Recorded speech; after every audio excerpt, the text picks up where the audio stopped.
Hello there, this is Michelle Marchant Johnson with Love Life Coaching, and I'm so excited to be bringing you this very special presentation just in time for Valentine's Day with my beautiful and lovely, luscious friend, and that's the wonderful Dr. Diana Kirschner.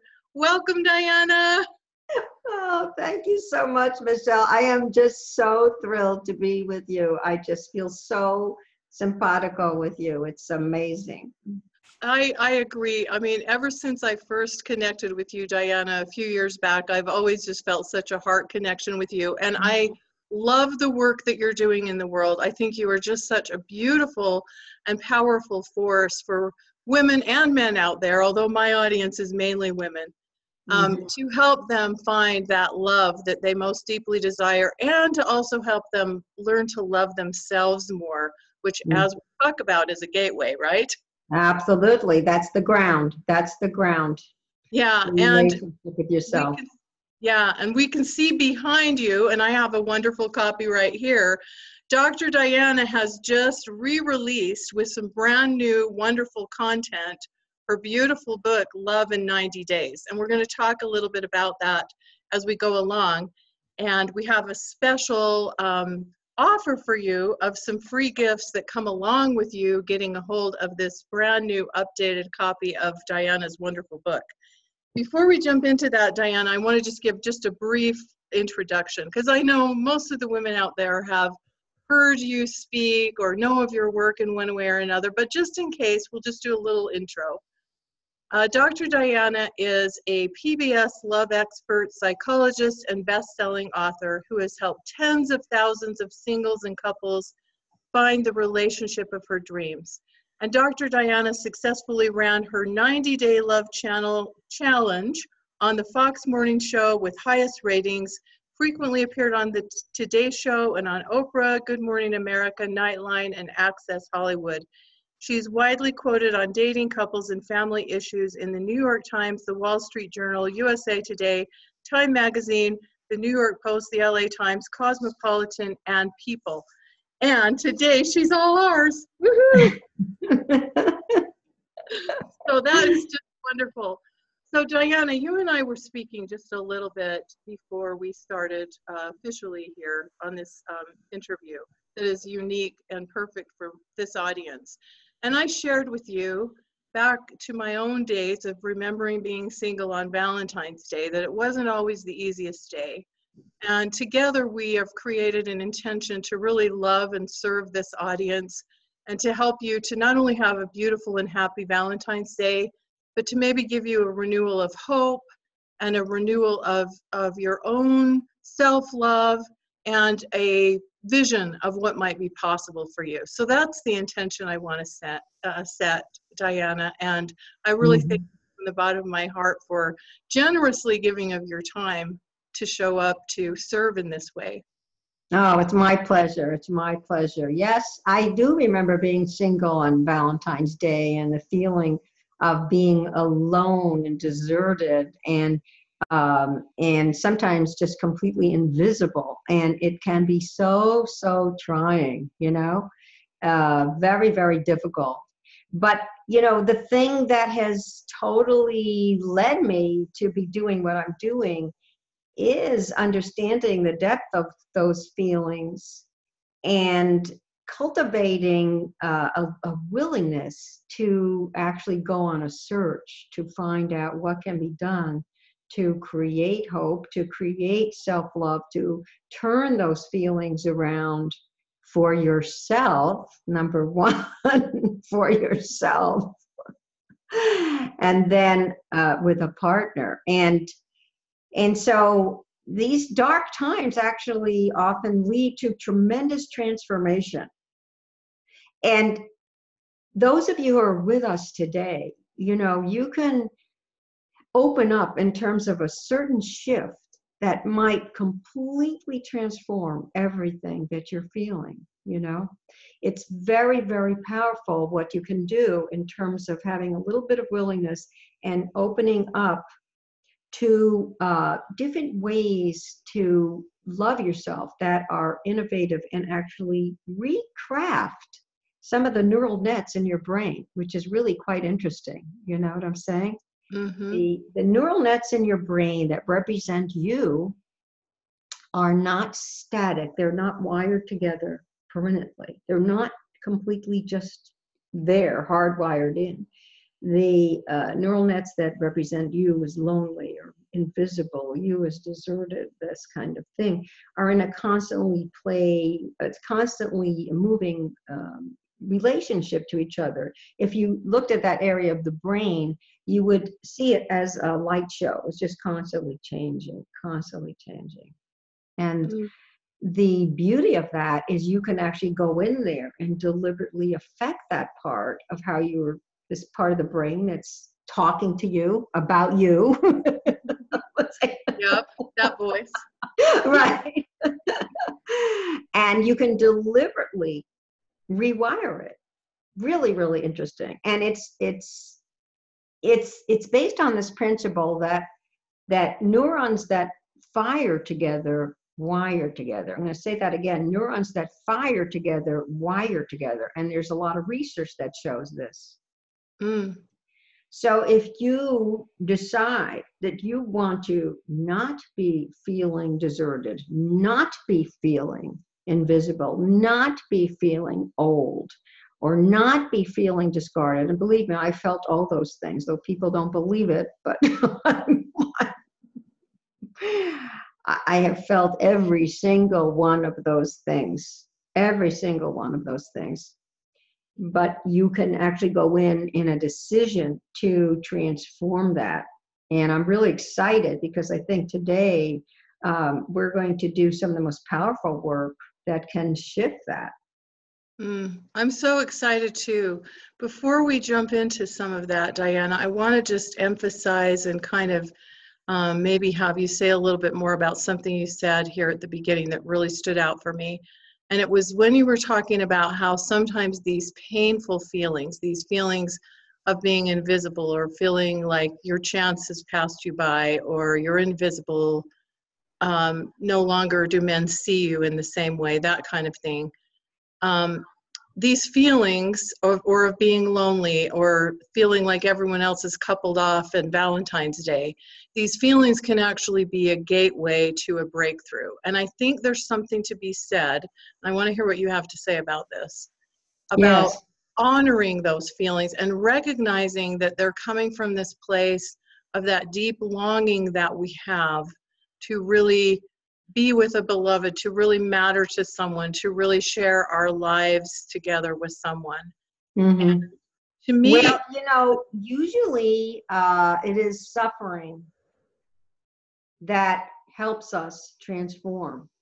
It usually is the suffering. I mean, I hate to say that. It's not, I don't know why we're wired that way, but usually it is the suffering, and sometimes it's the darkest before the dawn. It has to get to the darkest before the dawn. We get to the point where there's just a little bit too much pain, and we say, that's it. mm-hmm. There's some decision that's made where we say, that's it. I went on my whole search about love because my beloved dumped me when I was younger. My entire search. He dumped me suddenly. I was in my bed. I could not eat. I could not sleep. I could not stop crying. And I was in such agonizing pain that I said, you know what? No more. That's it. Yeah. That's it. I'm gonna go on a search around what it means to have love, what it means to have self-love, what it means to have love with a partner. I am going to search and I'm going to find it, and I'm going to, even though I don't believe in it, I don't believe it's possible for me, all of that still stayed the same. I'm going to go on some kind of search because the pain was just too much. Mm-hmm. And out of that, I learned so much. I wound up getting a PhD in psychology. I studied with mentors. I had a loving fairy godmother. He was a guy, but he became a loving fairy godmother. And I wound up learning how to love myself. and with soulmate love with a husband, right? It's out of that darkness. It's out of despair, utter and total despair, comes some kind of movement at a deep level. And it's like this willingness or this impetus to go find a solution and to embrace that solution no matter what it takes. Yeah. Thank you so much for saying that and sharing that, because I wanted to emphasize that in case people in the audience are feeling some pain right now. Because I remember Valentine's Day as a single woman being pretty painful for me. And I, like you, Dr. Diana, was kind of like I hit that rock bottom. And that was when I kind of rose up from the dust, if you will, and said, I am going to figure this out for myself. And so I guess the hopeful message here is there are things that you can do, and there are things that you can take from this experience of pain to lead you into that place of joy. And that's what we want to give people hope about, even if they're feeling sad or discouraged or don't feel like they have much hope burning right now. And no matter what your age or dress size is, or no matter what is going on, in our coaching program, we've dealt with tens of thousands of women, some men as well. And it doesn't matter. It doesn't matter if you're in your 70s, 60s. It doesn't matter, what size you are. It doesn't matter. It doesn't matter. There's actually something we're going to talk about a little later. I call it the Venus effect. I like that. And even if you're, 70 pounds overweight, you could still use the Venus effect, and you'd be shocked. You'd be shocked at what happens. You'd be shocked at what happens to this feeling of invisibility. Women get to a certain age, you're like, oh, no one's whistling. No one's looking. No one's looking. I'm in the party. No one's paying any attention, right? You'll be shocked how you can get rid of that feeling of invisibility. Shocked how you can get rid of that feeling of being too old and over the hill. Or too damaged. Sometimes you feel too damaged because you've been cheated on, or you've been left, or you've been betrayed. So it's like, oh my God, I'm damaged goods. I'm damaged. It's amazing how that part of the brain that does the negative self-talk can grab onto anything and start drilling on you. And I call that the disappointing self. The disappointing self-talk will start drilling, will pick up anything, and it's insidious. Yeah, and it could be like a downward spiral. It can just keep you going down. So one of the things I want to ask you about, Diana, and I know we're going to get into some of the content from the book and some of your most effective exercises, but we always hear this idea of self-love, and I think it's a nice sounding thing, but my experience has been, first of all, a lot of people don't exactly know what that means. And next of all, people are trying to say, okay, well, I know self-love is important, but how do I get to that place of self-love and accept, especially like if you said, I feel like I've been damaged or discarded or cast off or ignored or whatever. How do I get to that place where I can feel that love for myself, and where do we even start? Because I always hear people say, and I know, we talk about this in our industry, how important self-love is, but I think it's kind of a foggy concept for a lot of people. And I know you have some answers. It is. I mean, the self-love has to do with appreciation. It has to do with appreciation. If you think of the way you are with a beloved child, or even a beloved pet. Chances are you're talking to your pet more sweetly than you're talking to yourself. It's so true. It's so true. So it starts with appreciation, like, oh my God, you're so adorable. Oh my goodness, look at that smile. Oh my goodness, you're so smart. Oh my goodness, that you have an infectious giggle. Oh my goodness, you're so brilliant. There's self-appreciation and positive self-talk. And then it also gets into deservedness. I deserve to be happy. Number one, I deserve to be happy. I deserve to have love. I deserve to have a partner who really cherishes me. I deserve really great love, you know? So it's appreciation and deservedness, absolute deservedness. And when you're in a state of self-love, the interesting thing is the biggest electromagnetic system in the body is the heart. People think the biggest electromagnetic system is the brain. No, the biggest electromagnetic system in the body is the heart. And it physically expands when you're in a state of self-love and having positive emotions. It actually physically extends out. It can extend out for several feet. There are different estimates about how far. I've seen estimates that go from 2 feet to even 10 feet. Wow. Wow. Yes. So that love actually extends to people in your environment. You know how you feel good around certain people? You know how you feel good around certain people? Or you feel like the vibe, there's something in the vibe that they have that has to do with the heart, that has to do with the electromagnetic system. You're actually experiencing something that is physical, can physically be measured, and is real. And so when you expand that system, that is what I call the Venus effect. Because when the love is there and the love for yourself, and the love then goes out when you're feeling love for yourself, appreciation, positive self-talk, it tends to also go out to others. And your heart expands. That is the attractor. That is a tremendous attractor to other people. It doesn't matter if you're 50 pounds overweight. It doesn't matter if you're 60.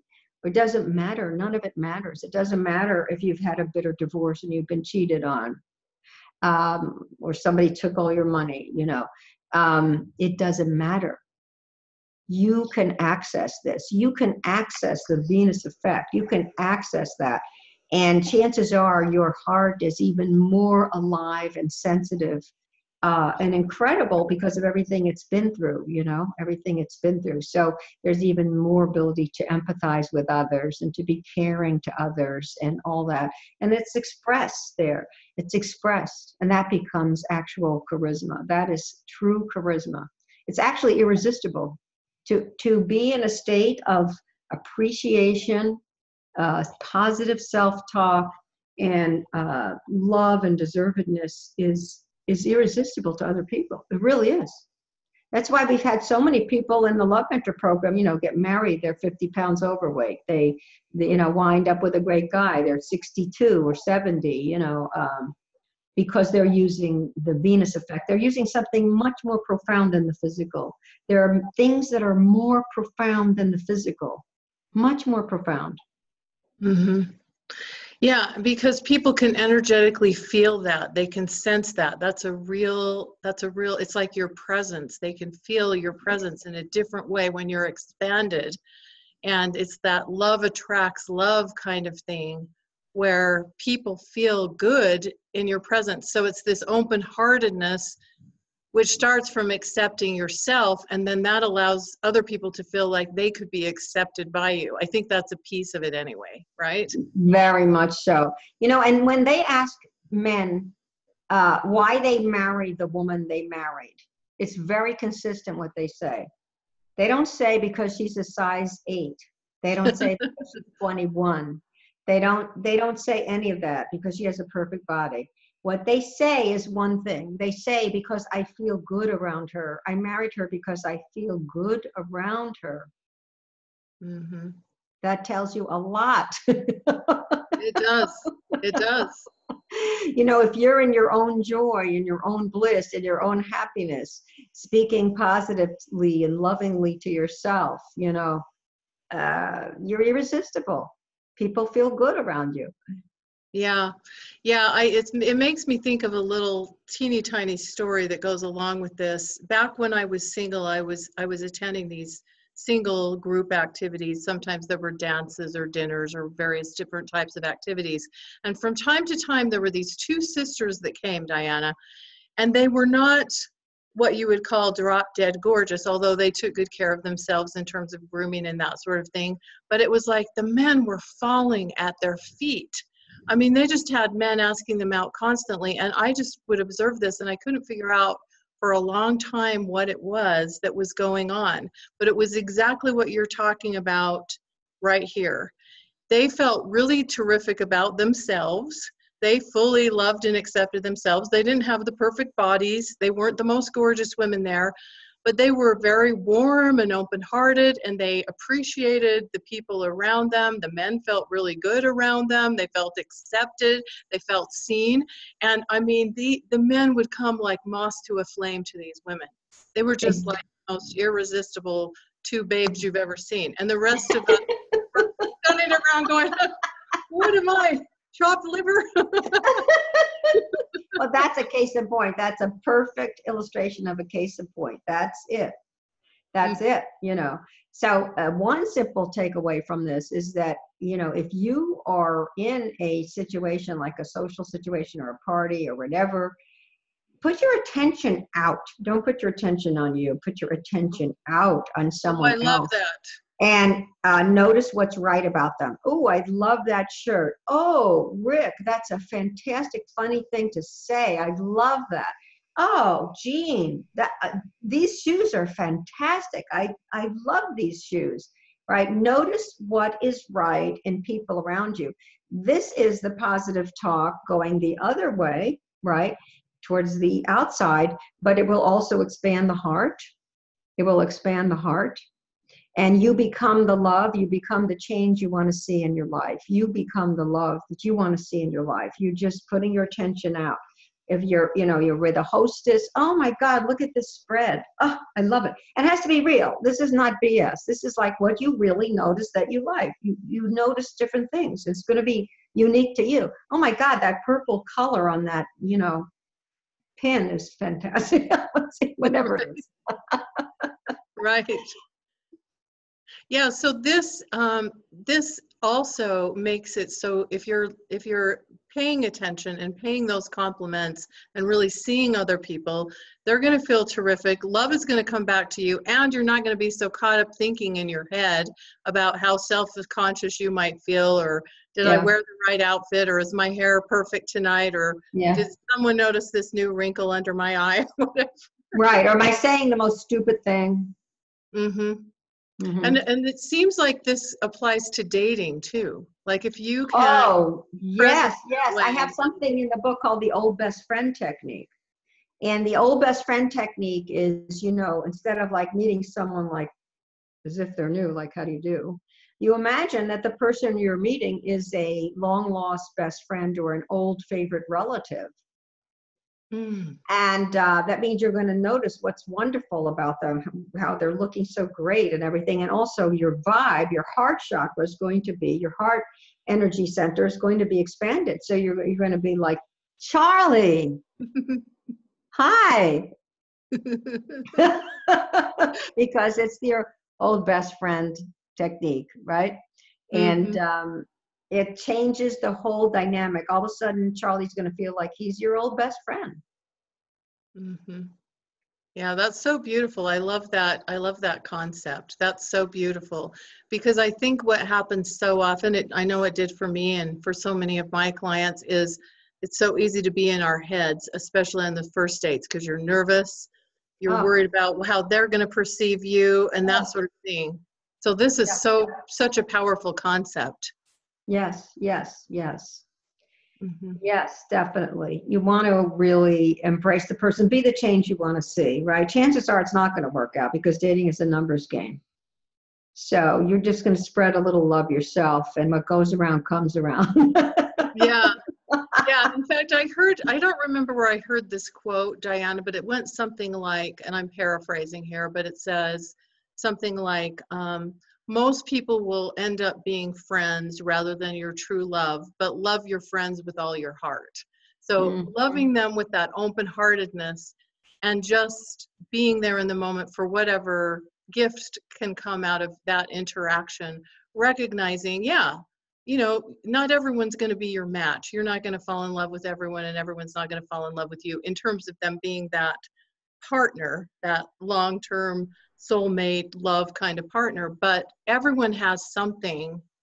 Everyone has a gift. Everyone has something we can gain something from, and that we can perhaps share something with or give something to. So this old best friend or long lost relative concept that you're talking about in dating, I think is so beautiful. Oh, thank you. Thank you.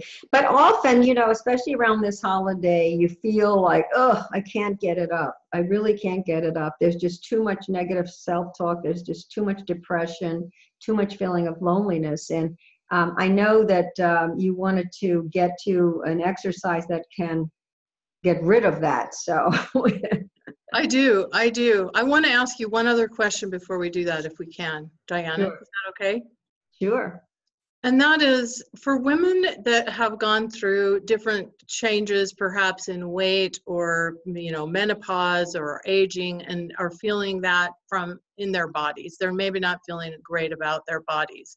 We've talked about how love can happen at any age and in any shape that you're in with those extra pounds. But is there something, words of advice or something you can say to add a little bit more to this idea of loving your body exactly as you are right now? It's all part of that self-love, but I just Yes. want to touch Yeah. on that for a minute. Yeah. I put, this was so important, I put a whole section in the new chapter in Love in 90 Days on body self-confidence. It's on body self-confidence. And so the thing that can happen is that you can actually choose an affirmation that you would prefer to experience your body as.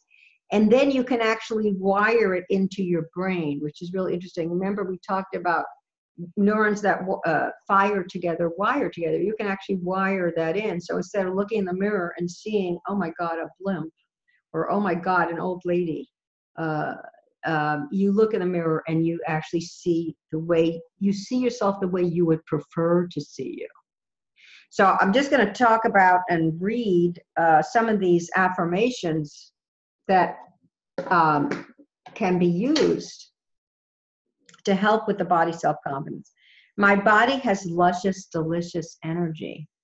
Mm-hmm. Imagine feeling that. Yeah, just close your eyes right now and imagine feeling some of these affirmations. I am attractive, sensual, and sexy. Mm. Remember, it's all about the vibes. I am irresistibly voluptuous in a unique way. Oh, I like that. Uniquely voluptuous. I am youthful, vibrant, and lovely. I love that one. Mm-hmm, that's beautiful. Yeah, yeah. My body is electrically alive and gorgeous. Mm. You notice that a lot of these affirmations are addressing the energetic attractiveness, where the charisma really is, where the mojo really is. It's there. It's really there. I exude life-generating juiciness. Ooh, I like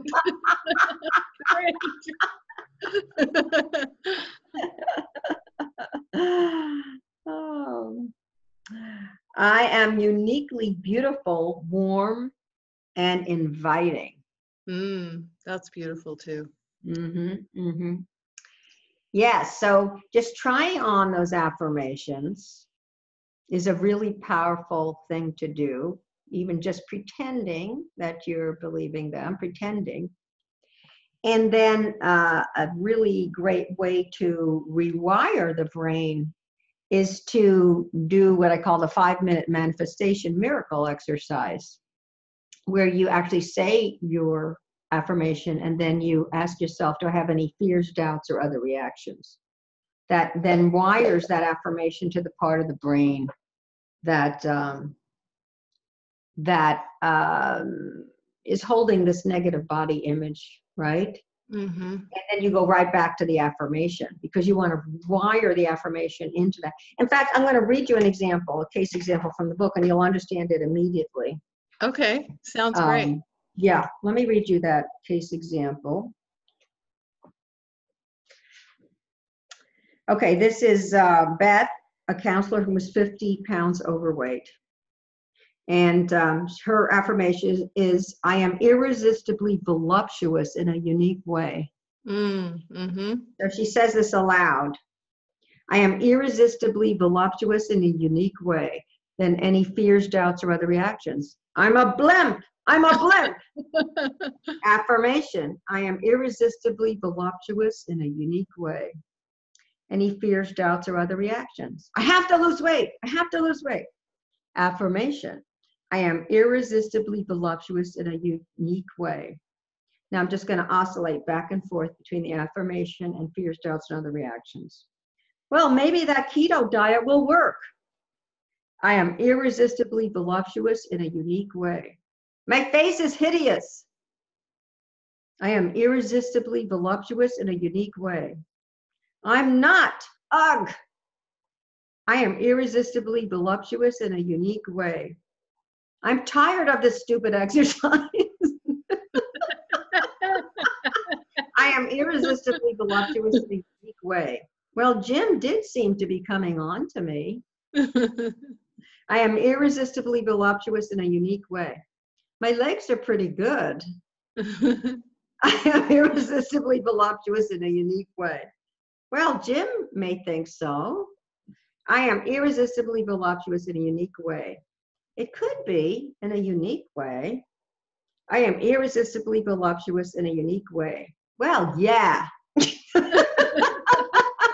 Now, you see, this exercise is very interesting because you're wiring that affirmation into where all these fears, doubts, and other reactions are in your brain. You're wiring it in.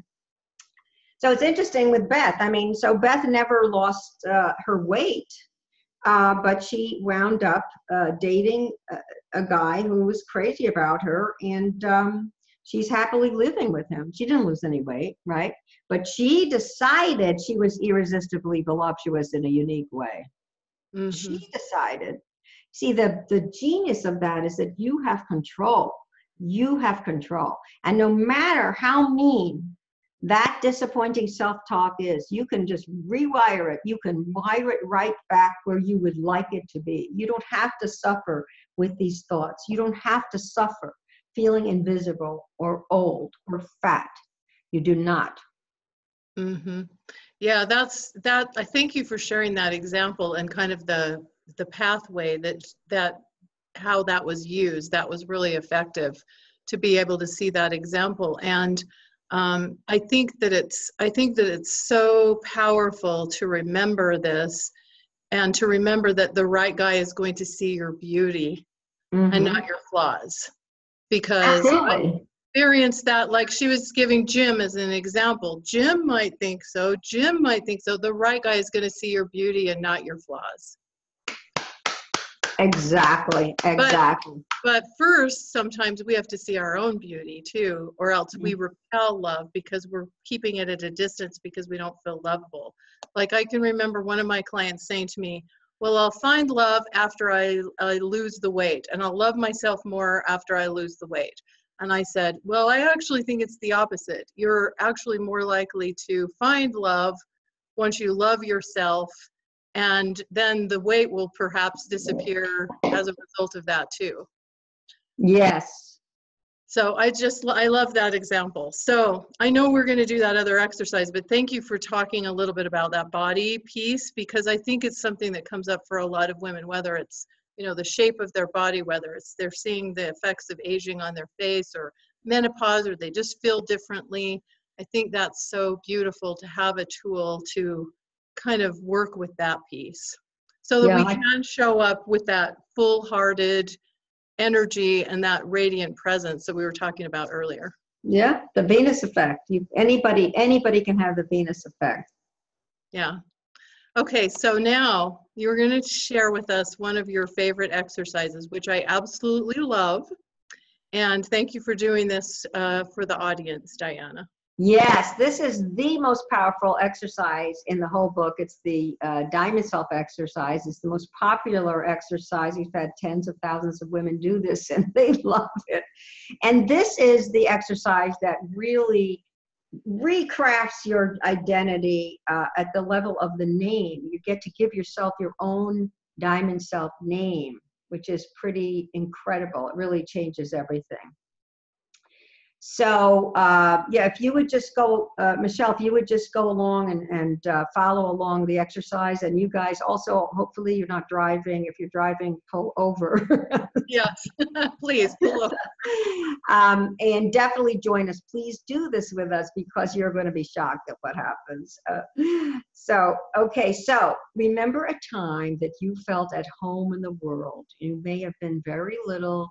You felt lovable, you felt loving, you felt free to be yourself, you felt grounded, you were feeling good. It may be at another time when you were perhaps a young adult and you felt attractive, and find a scene where you felt good and loving and lovable before any wounding or trauma, but a time that you were really at home in the world and feeling very good.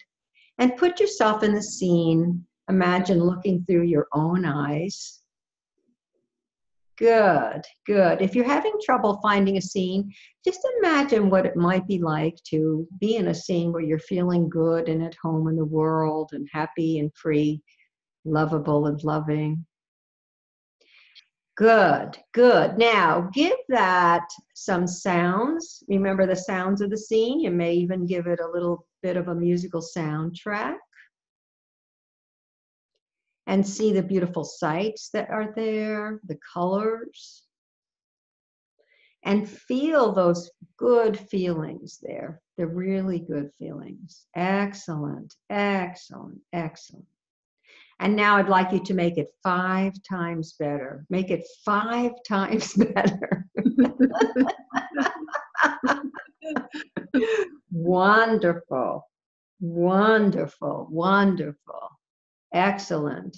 This is your diamond self. This is your diamond self. And you get to name your diamond self. And you get to play with that name. You get to create who you would prefer to be in the world.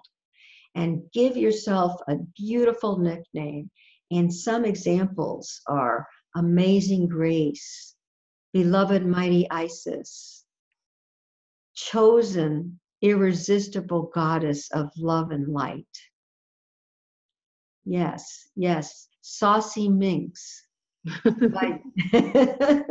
Vivacious Vixen.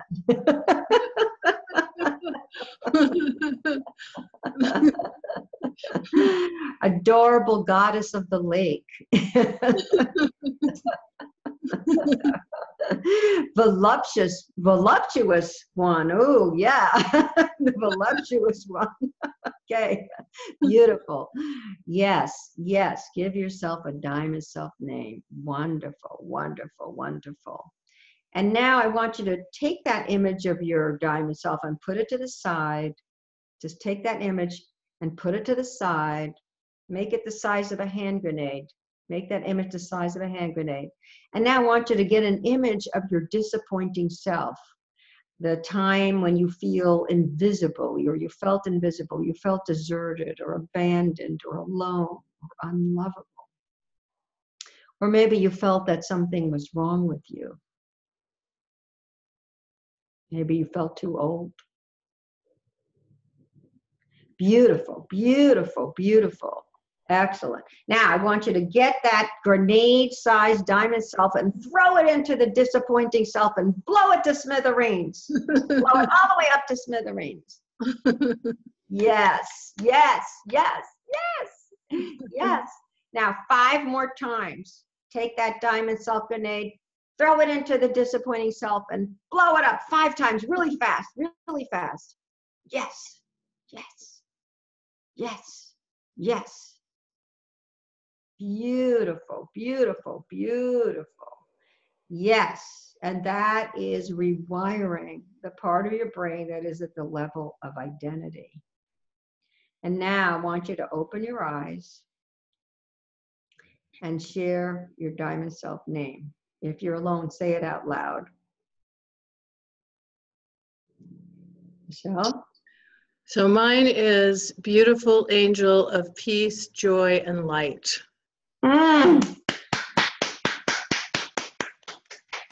Wow. And you are. Oh That's my what, God, you are totally it. thank you. Wow. Thank you. That's what came forward for me. And you know what I love about this exercise, Diana? There's so many things I love. First of all, it feels so good to blow up that disappointing self. It feels so good to blow it up 5 more times. Yeah.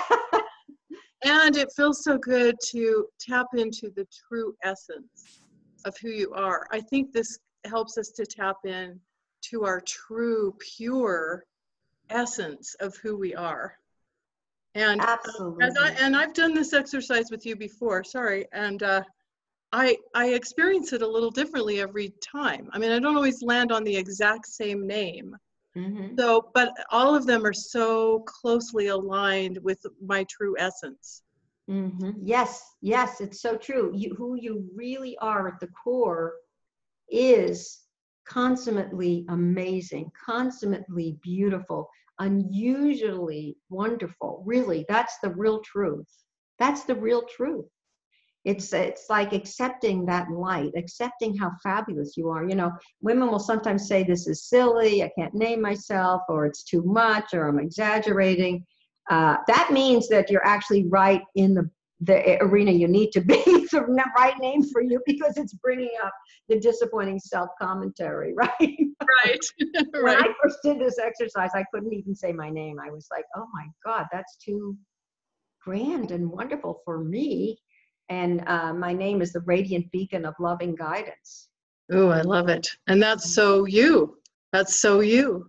I feel that. I feel that. And I feel like it carries me through so many wonderful, through everything, through all the doubts and the anxiety and into so many wonderful places. You know, it really, really does, because it's some kind of core essence that we can tap into that is, I think, divinely inspired self-love.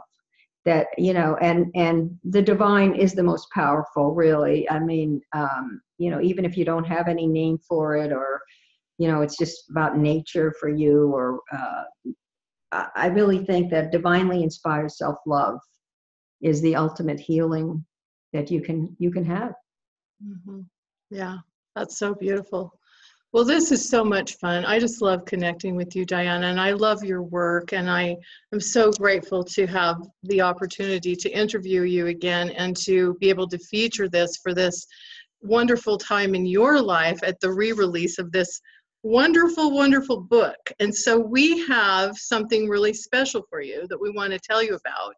Diana, you want to tell them all about what we have for them in conjunction with the 10-year anniversary of your book here?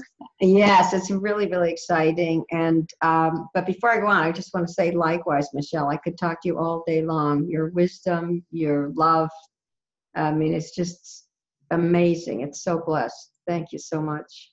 Oh, thank you for saying that. And I really felt that. And I just love our connection, and I love connecting with you.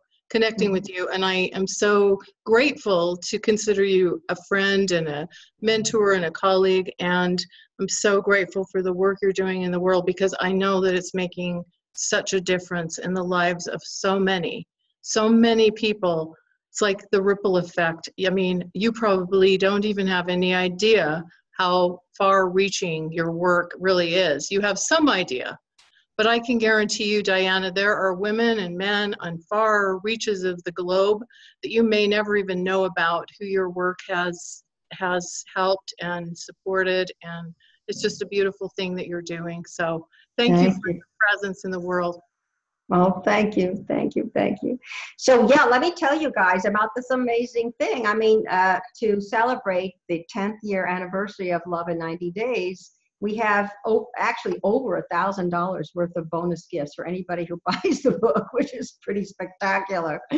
And these include an e-report that's not available any place. It's never been available before. It's by an Australian love expert. We have just ebooks and webinars and trainings and information about very special essential oils for love. And I mean, it's just amazing. It's a feast. It's a feast. It really is a feast. And all you need to do is buy your copy of Love in 90 Days, and then you'll get access to all the bonus gifts.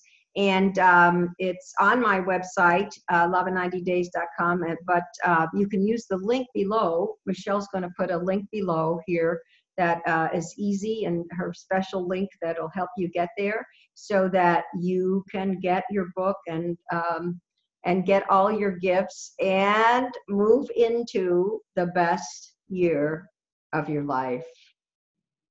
Yeah, absolutely.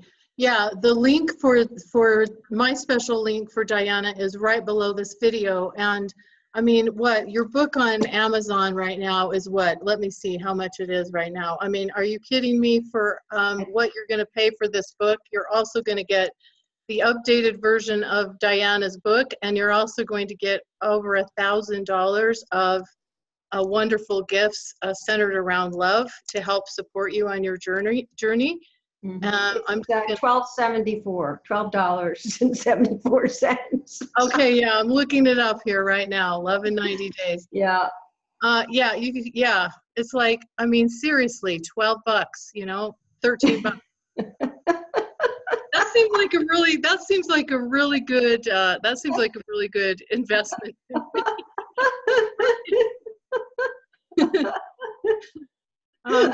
I would be giving $12.74 any day for $1,000. That's a trade I'd make every day and twice on Sundays.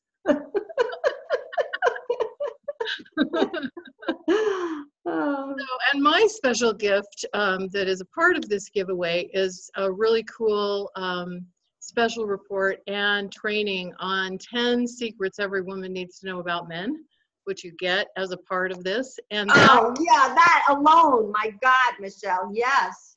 It's fantastic. You know what, Diana, this gift came from me interviewing over 100 men over the last 3 years. I love it. Man panel events. And these are things that they've shared with me. So this isn't stuff I made up. I did the research on this to pull out some of the key things that men really want women to understand or know about them. And it's really a powerful training. So that's just one of many delicious, wonderful gifts. $12.74. I mean, come on, it's a no-brainer. And we want to help support Diana because she's launching this book. It's a 10-year anniversary. She's added some brand new content, some really important updated work and chapters that are here to help people on their dating journey. The first book was the bomb already, and now it's just even gotten that much better. Well, thank you. Thank you. So click on the link below. Be sure to get it right now because it's only available for a little while, right? Yeah. All these gifts. Yeah, it will be over. That will be over. Be your own Valentine. Get yourself a nice Valentine's gift. It will be here in a couple of days if you order it on Amazon. It's true. Right? Well, Diana, this has been so much fun. I've so enjoyed connecting with you again and really appreciate your generosity and all you're doing in the world and for showing up with such love in your heart and sharing, things that people can take away right now and begin to work with. That's so wonderful. Well, likewise, beloved, wonderful angel. Yeah, and we hope you've come up with a really wonderful diamond self name for yourself to go out there and experience love by being love in the world. I think that's kind of our last little thought or little message for the day that we can leave people with. That open-heartedness, that Venus effect that you talked about, that's a real thing. Yeah, lots of love, everyone. Okay, bye-bye for now. Bye.